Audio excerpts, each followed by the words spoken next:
इस आदमी के हाथ से अचानक पॉकेट वॉच फिसल जाती है। वह उसे समय रहते पकड़ लेता है, लेकिन लाइट फील्ड के बाहर निकला हुआ उसका हिस्सा तेजी से बूढ़ा होने लगता है। वॉच के अंदर लगी उसकी गर्लफ्रेंड की फोटो भी उसकी आंखों के सामने ही सड़ने लगती है। फिर भी वह बिना हिचकिचाए टाइम मशीन का लेवर दबा देता है। अगले ही पल समय अविश्वसनीय रफ्तार से आगे बढ़ने लगता है, जबकि डेविड खुद समय से बाहर रहकर यह सब देख रहा होता है। उसकी आंखों के सामने दिन और रात पल भर में गुजरने लगते हैं। मौसम बदलते चले जाते हैं, यहाँ तक कि उसकी लैबोरेटरी भी एक कार फैक्ट्री में बदल जाती है। वह अपनी आंखों के सामने ऑटो इंडस्ट्री को तेजी से बढ़ते हुए देखता है। दुकानों में रखी ड्रेसेस हर गुजरते दौर के साथ छोटी होती चली जाती हैं। दुनिया में एक के बाद एक ऊंची ऊंची इमारतें खड़ी होने लगती हैं। एयरप्लेन्स भी हर जनरेशन के साथ पहले से ज्यादा आधुनिक होते जाते हैं। कुछ ही समय में सिविलाइजेशन इंडस्ट्रियल एज से निकलकर सीधे 21वीं सदी में पहुंच जाती है। अब इंसान धरती छोड़कर सैटेलाइट्स लॉन्च कर चुके थे, यहाँ तक कि उन्होंने मून पर कॉलोनीज भी बना ली थी। ये सब देखने के बाद डेविड आखिरकार टाइम मशीन रोक देता है और समय आकर साल 2030 में रुक जाता है। अपने सामने फैले इस अजीब फ्यूचर सिटी को देखकर डेविड न तो डरता है और न ही घबराता है। वह 100 साल भविष्य में सिर्फ एक सवाल का जवाब ढूंढने आया था, एक ऐसा जवाब जो उसे अपने समय में कभी नहीं मिल सका। क्रिसमस का दिन था, साल 1895। आज डेविड अपनी गर्लफ्रेंड को शादी के लिए प्रपोज करने वाला था, लेकिन तभी एक रॉबर अचानक उनकी इस खूबसूरत शाम के बीच आ जाता है। अपनी गर्लफ्रेंड को बचाने के लिए डेविड बिना एक पल गंवाए अपने सारे पैसे उसे दे देता है, लेकिन उसकी गर्लफ्रेंड चुपके से वह कीमती रिंग अपनी पीठ के पीछे छिपा लेती है। उसकी यही हरकत रॉबर को और ज्यादा गुस्सा दिला देती है। दोनों के बीच हाथापाई शुरू हो जाती है। इसी दौरान गलती से गन चल जाती है और गोली उसकी गर्लफ्रेंड को लग जाती है। अपनी गर्लफ्रेंड की लाश को बाहों में लेकर डेविड इस दर्दनाक सच्चाई को बिल्कुल स्वीकार नहीं कर पाता। उस दिन के बाद अपने समय का सबसे महान साइंटिस्ट कहलाने वाला यह आदमी दिन रात खुद को अपनी लैब में बंद कर लेता है, क्योंकि अब उसका सिर्फ एक ही सपना था। वह ऐसा काम करना चाहता था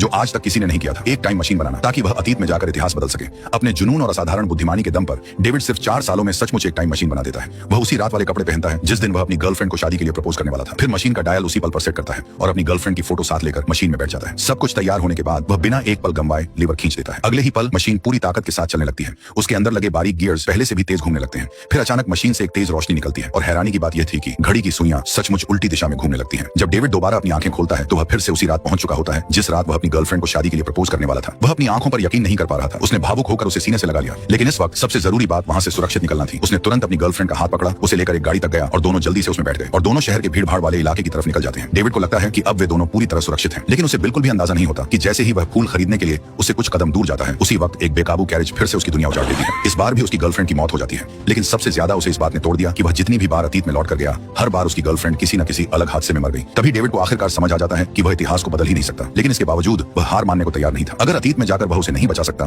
तो वह भविष्य में जाकर इतिहास बदलने का कोई तरीका ढूंढेगा। यही सोचकर डेविड एक बार फिर टाइम मशीन में बैठ जाता है, लेकिन इस बार सफर पहले से बिल्कुल अलग था। मशीन के फोर्स फील्ड की सुरक्षा में वह सिर्फ एक खामोश दर्शक बन जाता है और अपनी आंखों के सामने पूरी सिविलाइजेशन को हैरान कर देने वाली रफ्तार से बदलते हुए देखता रहता है। आखिरकार वह साल 2030 में आकर रुक जाता है। डेविड टाइम ट्रैवल के बारे में जानकारी ढूंढने के लिए एक म्यूजियम जाता है। वहां उसकी मुलाकात म्यूजियम के AI असिस्टेंट से होती है और यह जानकर डेविड बेहद खुश हो जाता है कि इस AI का डेटाबेस धरती पर मौजूद लगभग सारी जानकारी से जुड़ा हुआ है, यानी इंसानी इतिहास की शुरुआत से लेकर अब तक का हर ज्ञान इसके पास मौजूद था। डेविड तुरंत पूछता है, मेरा सवाल है, हम भूतकाल को क्यों नहीं बदल सकते?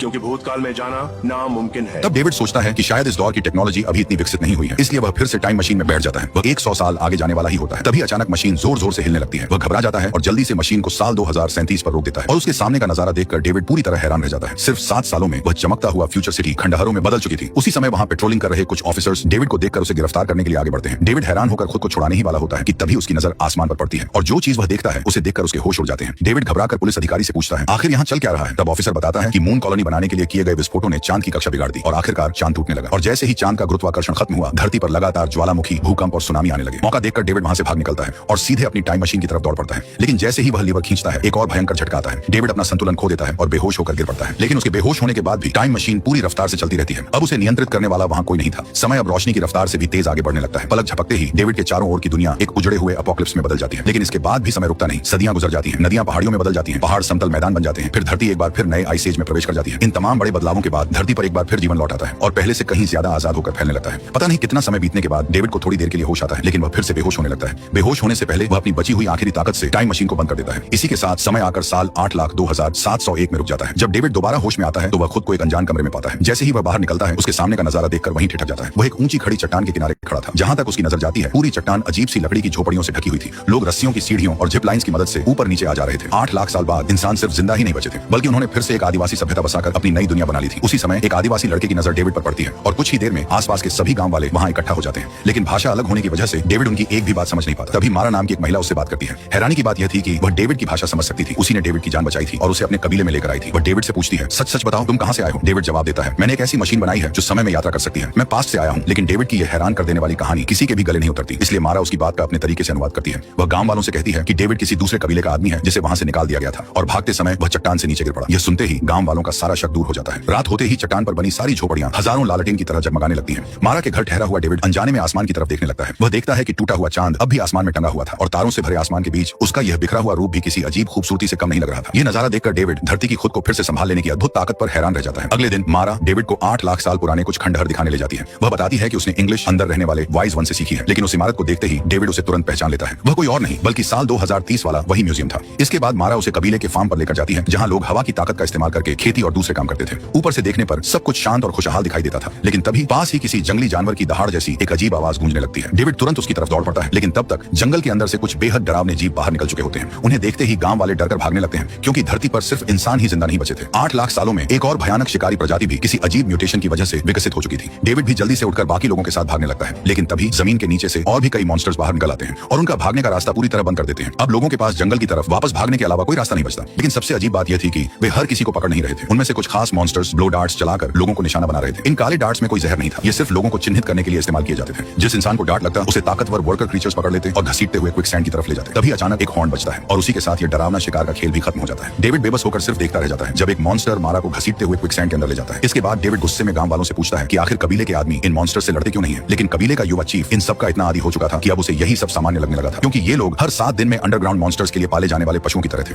उन्होंने बहुत पहले ही लड़ने की हिम्मत खो दी थी, लेकिन डेविड मारा को मरने के लिए छोड़ने वाला नहीं था, क्योंकि उसी ने उसकी जान बचाई थी। इसलिए बार बार पूछने पर वह आदिवासी लड़का आखिरकार डेविड को एक पुराने खंडहर तक ले जाता है। वह साल 2030 की वही लाइब्रेरी थी। लड़का कहता है कि अंदर रहने वाला वाइज वन उसे पूरी सच्चाई बताएगा, लेकिन अंदर पहुंचकर डेविड हैरान रह जाता है, क्योंकि यह वाइज वन कोई और नहीं बल्कि 8 लाख साल पहले मिला उसका पुराना दोस्त था, वही लाइब्रेरी का एआई असिस्टेंट। हैरानी की बात यह थी कि यह एआई पूरे 8 लाख सालों तक जिंदा रहा था। इतने लंबे समय में उसके इमोशनल और कॉग्निटिव मॉड्यूल्स भी विकसित हो चुके थे। अब वह किसी साधारण एआई से कहीं ज्यादा बुद्धिमान बन चुका था। एआई डेविड को बताता है कि इंसानी सभ्यता अब 2 हिस्सों में बन चुकी है। एक हिस्सा धरती की सतह पर रहता है, जबकि दूसरा हिस्सा जमीन के बहुत नीचे बसता है। एआई के बताए रास्ते पर चलते हुए डेविड जल्द ही अंडरग्राउंड दुनिया के एंट्रेंस तक पहुंच जाता है। वह उस आदिवासी लड़के को वापस भेज देता है ताकि वह कबीले के आदमियों को मदद के लिए बुला सके, जबकि डेविड अकेले ही सावधानी से अंडरग्राउंड दुनिया के अंदर उतर जाता है। लेकिन अंदर जो कुछ वह देखता है उसे देखकर उसके होश उड़ जाते हैं। जो जीव ऊपर से जंगली और आदिम दिखाई देते थे, असल में वे पूरी तरह विकसित इंडस्ट्रियल सिस्टम चला रहे थे। जमीन के नीचे चारों तरफ लोहे की विशाल स्ट्रक्चर्स बनी हुई थी और हर क्रिएचर पूरी व्यवस्था के साथ अपना अपना काम कर रहा था। वे लगातार स्टील तैयार कर रहे थे। थोड़ी ही देर में डेविड की नजर एक कोने में मारा के सामान पर पड़ती है, लेकिन जैसे ही वह ऊपर देखता है उसकी रूह कांप उठती है। चारों तरफ इंसानों के शरीर काटने वाले प्रोसेसिंग टूल्स लटक रहे थे। घबराहट में डेविड से गलती से एक स्विच दब जाता है। नीचे का नजारा देखकर डेविड दहशत में आ जाता है, क्योंकि वहां हर तरफ सिर्फ इंसानों की हड्डियां और उनके अवशेष पड़े हुए थे। घबराकर डेविड वहां से भागने की कोशिश करता है, लेकिन अगले ही पल वे क्रीचर्स उसे पकड़ लेते हैं।